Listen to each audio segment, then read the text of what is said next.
ఇల్లు లేదు, పొలాలు లేవు, ఏమీ లేవు. మేము అద్దెపట్టులో ఉండాల్సి వస్తుంది.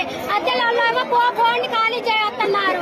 అసలు మాలాంటి వాళ్ళకి ఎప్పుడో ఇల్లు రావాలి, రాకుండా చేశారు ఊరు పెద్ద మనుషులందరూ కలిసి.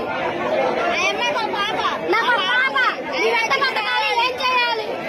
మీడియా అందరికి చెప్పా కూడా, మీడియాలో కూడా ఇచ్చా కూడా నేను అసలు ఆదుకునేవాళ్ళే లేరు. అసలు నాకు పాప కూడా వికలాంగుల పాప కూడా పుట్టింది. ఆ పాపని ఎట్ట సాదుకోవాలి, ఎట్ట పెంచుకోవాలి, ఎట్ట చేయాలి? మాలాంటి ఇల్లు ఇప్పిద్దామని లేదు. అసలు ఎక్కడికెక్కడ తిరిగా నేను చెబుతాయండి. కలెక్టర్ ఆఫీస్ కూడా పెట్టాను మీరు అప్లికేషన్, మరి కోదాట మున్సిపల్ ఆఫీస్ లో పెట్టి అప్లికేషన్, మరి సూర్యాపేట జిల్లాలో పెట్టి అప్లికేషన్. అవన్నీ నా కార్ పనులు కూడా ఇప్పుడు తెచ్చాయండి, చూపిద్దామని తెచ్చాయండి. అసలు ఓట్లు అయితే కావాలి, ఏ మాయ అయితే మమ్మల్ని అయితే ఆదుకునే వాళ్ళు లేరనమాట.